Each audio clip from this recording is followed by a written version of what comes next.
We live in interesting times. U.S. Defense Secretary James Mattis, his visit to Delhi, in fact, coincided with Russia and Pakistan engaging in military drills in the mountains of the Caucasus. A little earlier, China wound up military exercises with Pakistan. So what happened to India's close ties with Russia?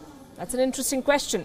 Next month, Zamir Kabulov, President Putin's advisor on Afghanistan, will be in Delhi to tell us to not rock the boat with Pakistan. In fact, at the Heart of Asia conference in Amritsar last December, he rebuked India for targeting Pakistan on terrorism.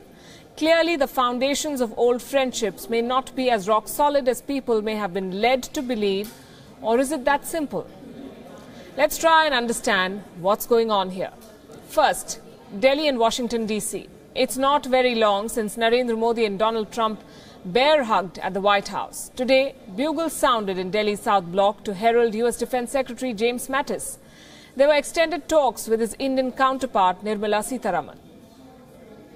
As we work to strengthen our defense relationship, we seek to expand our cooperation in building partnerships also across the region. In particular, we applaud India's invaluable contributions to Afghanistan and welcome further efforts to promote Afghanistan's democracy, stability, and security. India will not send troops to fight alongside the U.S. in Afghanistan, but will step up development assistance and training for the Afghan military and police. Terrorism in Pakistan came in for extended discussion. Our two countries recognize the threat that global terrorism poses to people throughout the world. There can be no tolerance of terrorist safe havens.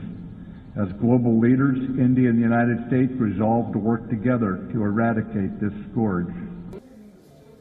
The joint statement issued at the end of this visit covered issues important to India and the U.S. It underscored the need for both countries to wipe out terrorism. No tolerance for terror safe havens, they said. Both are committed to dismantling the infrastructure that supports terrorism. India and the U.S. share fundamental values and interests. The two countries will work together to build a resilient regional security architecture. The last mention did give the impression that the U.S. was encouraged by India's refusal to bow to the Chinese during the Doklam standoff. But the Americans remained neutral during the standoff, unwilling to risk America's trillion-dollar trade with that country. Nevertheless, it's clear that the U.S. sees India as a useful counterweight to China in this region and a good market for its military hardware. Will the bonhomie extend to Trump cracking the whip on Islamabad? That remains to be seen. Only time will tell. But it's interesting that during his address to the United Nations General Assembly, he said nothing at all about Pakistan. If India is coping with the uncertainty posed by Donald Trump, longtime partner Russia's dalliance with Pakistan must be particularly galling for Delhi. Joining us this evening, retired Commodore Uday Bhaskar from the Society of Policy Studies with us from New Delhi, and Stephen Golub, international affairs expert, with us from California. Good evening to both of you. Stephen, to you first. Is this a shift in alliances or just realpolitik? Oh, I think it's realpolitik. As your lead-in quite well explained, this is a very complex dynamic, many pieces on this three-dimensional or four-dimensional chessboard going on here. So I think that's really what's at play here.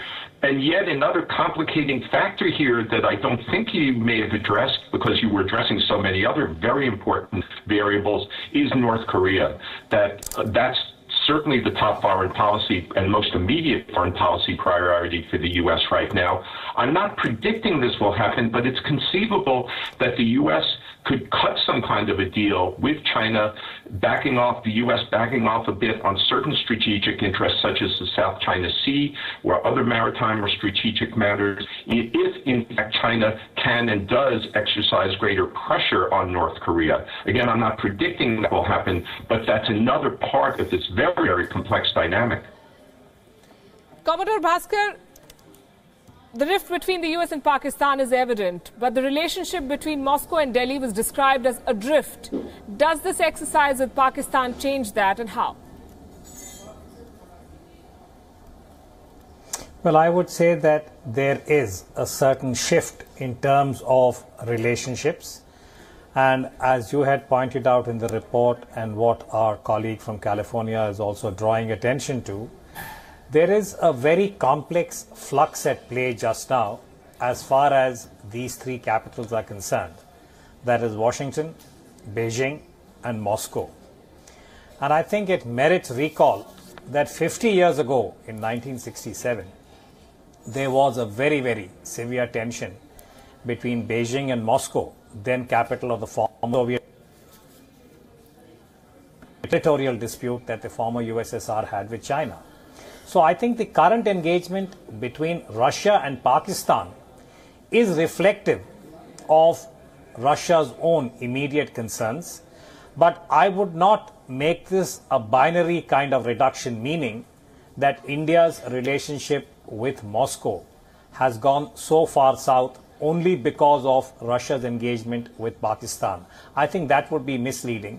There is a complex chess game that's going on, but the only thing to bear in mind, if I may say so, is it's not a single chess game. It's a chess game being played at three different levels, on three different boards, and in one case you have the equivalent of a tension between Washington, Moscow and Beijing. At the regional level, you have both Delhi and Rawalpindi, if I may say so, instead of Islamabad, the headquarters of the Pakistan Army, making themselves relevant to how these three countries are positioning themselves. So I think the visit of Secretary Mattis is very important in that context, that India and the United States are signaling a certain contour to the partnership, which, by the way, is not ab initio or new. You may recall that in 2005, when our former president, the Honorable Mr. Pranab Mukherjee, was the defense minister, there was a very important India-US defense cooperation agreement signed between Mr. Mukherjee as defense minister in India and Secretary Rumsfeld in the United States. And they are taking this forward. That's how I would interpret it. As you both said, it is a very complex issue, so we'll try and break it down and look at different aspects. Stephen, the question to you is this. Pakistan, we all know, is not a big market for defense equipment. What's in it for the Russians then?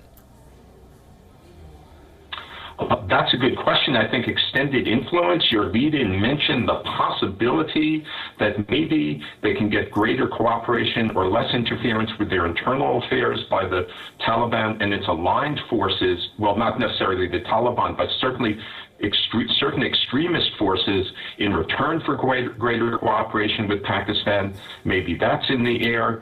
If I could add one more complication, the risk of complicating things even further, in terms of U.S. foreign policy these days, we have to keep in mind that we're not even necessarily speaking of a united government. What I mean by that is that even though Secretary Mattis is arguably President Trump's most influential advisor, President Trump, through his tweets, through his statements, through his impulsive actions and gut-level policy decisions, sometimes takes the U.S. in different directions than even his top advisors wanted to go. So bear in mind that unlike past presidencies, and unlike your own government or the Russian and Chinese governments, the U.S. leader here is not necessarily in charge or really guiding policy in the ways that traditionally U.S. presidents have. I was going to come to that. In fact, Commodore Bhaskar, how much can India rely on America as a strategic partner under the current president?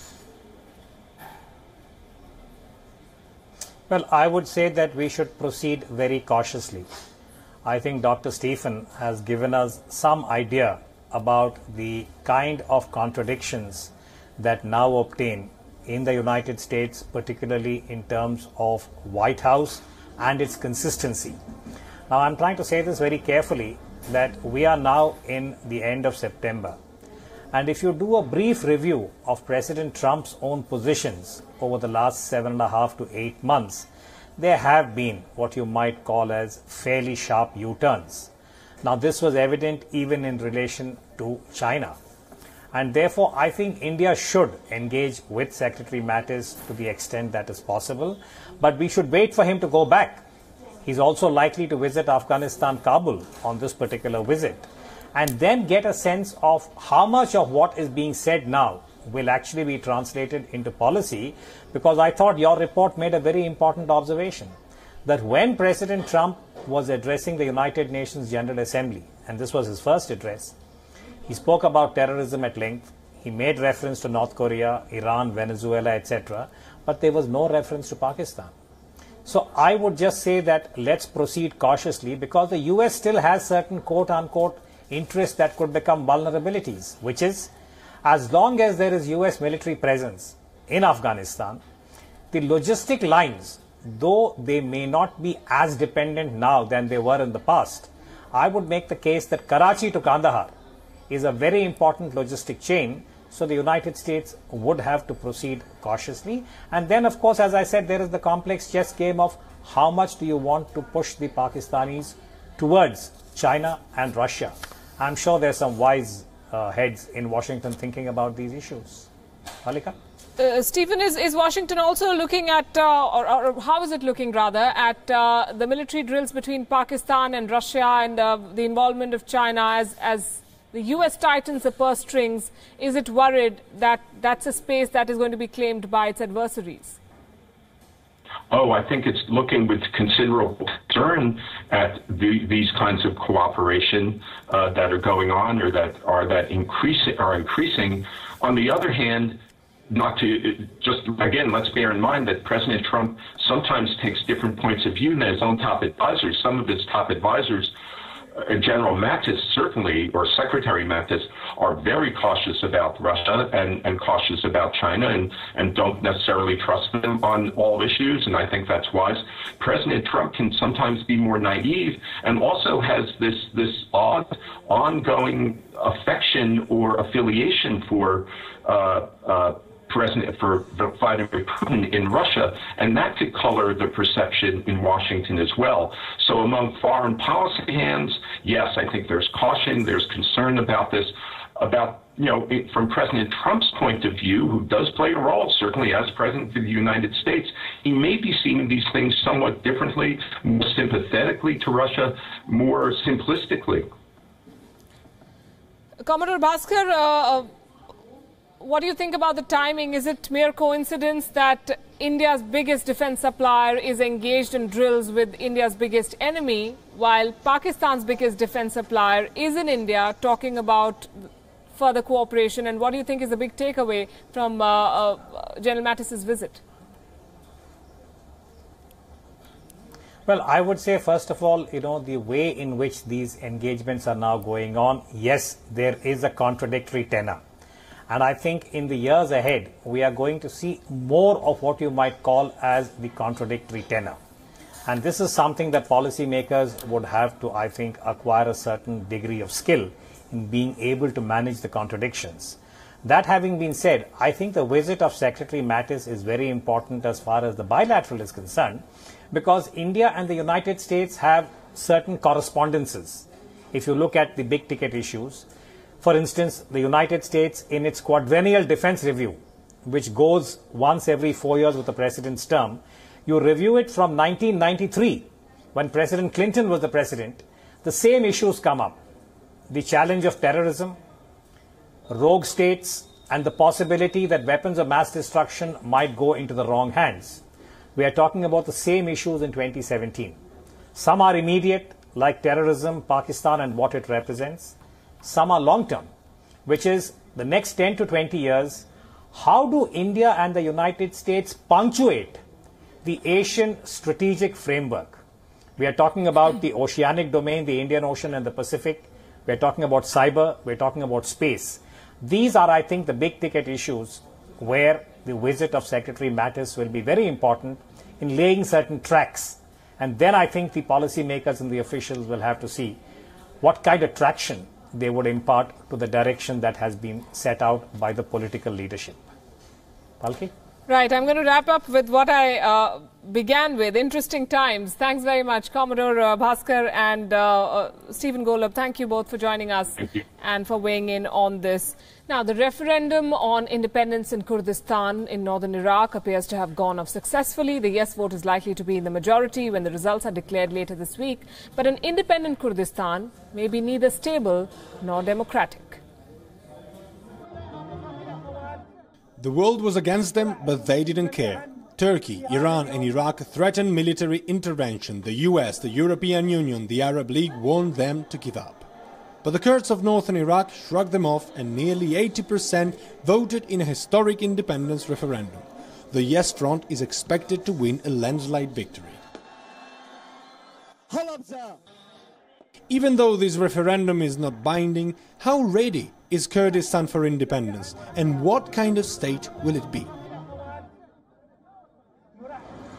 The region's economy is not doing good. Its public debt is at a staggering $20 billion, and government employees very often do not get paid.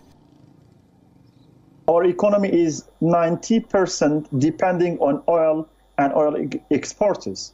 And we have been criticizing the Kurdistan region that we should diversify our economy first. And secondly, we should not have only one pipeline through one neighboring country, because at that time we will be, always under the hegemony of the other country.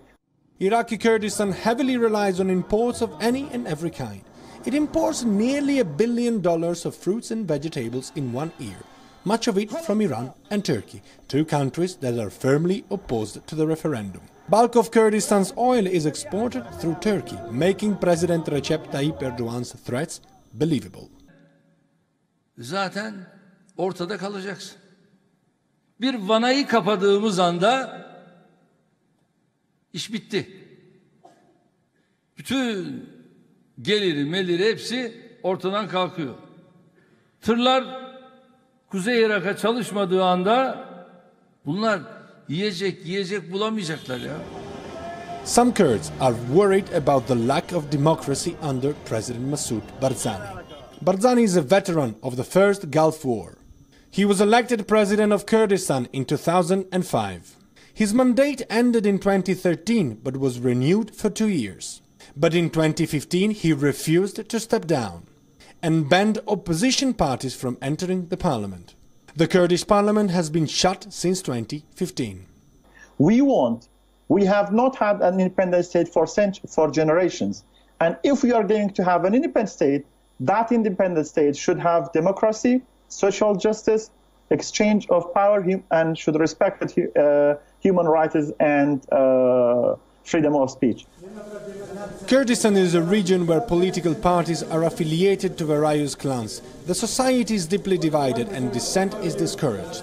The Kurdish army, the Peshmerga, is far from being united. Different battalions answer to different factions, making it more like a militia than a national army. Kurdish parties control different parts of the region, and peaceful coexistence has not always been an option. In the 90s, a brutal civil war resulted in the deaths of thousands of Kurds. There are a conflict of generations. We consider the old generation, they have been into civil war. They have killed thousands of people from each other. So how we can give trust to these people to lead us forever? Independent Kurdistan could be isolated within the region and unstable, a country ruled by an autocrat perpetually managing its deep divisions and prone to conflict. Daniele Pagani for WION. Well, we're talking about the future, but some things show little sign of changing, and one of them is China and its attitude towards the world. Indian centenarian athlete Mankor has been denied a visa to compete in a Masters athletics event in China. Kaur, who holds the world record in the 100-plus age category, was not allowed to travel for the Asian Masters event despite a valid entry for the tournament.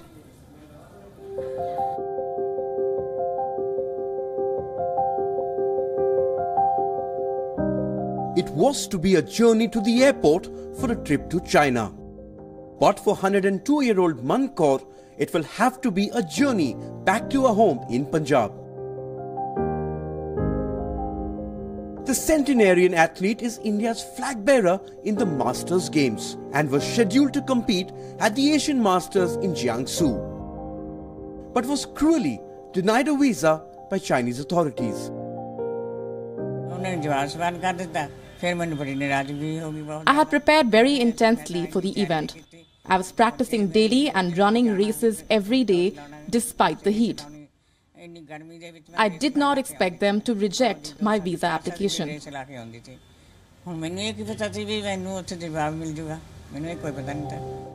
Kaur is one of the superstars of the Masters event. Touching 102, she holds the world record in the 100 meters, the 400 meters, the javelin and the shot put events. At an age where most are bedridden, she is an inspiration. The rush of winning is as thrilling to her as anyone who is 15. This time though, there will be no high of standing on the podium. The embassy says we do not have an invitation from the organizers of the tournament, but we had submitted our selection letter, paid the entry fees and even furnished the contact details of the organizers.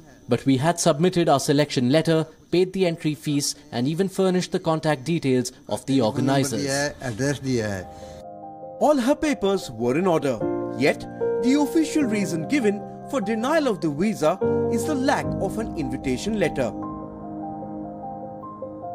At 101, Kaur isn't a security risk by any means. And with medals at the World Masters, her appearance would surely have been a reason to celebrate at the Asian meet. Sadly, it isn't to be, but it will not slow her down. She is already looking ahead to the next competition. With Gandharv in New Delhi, Digvijay Singh Deo, WION.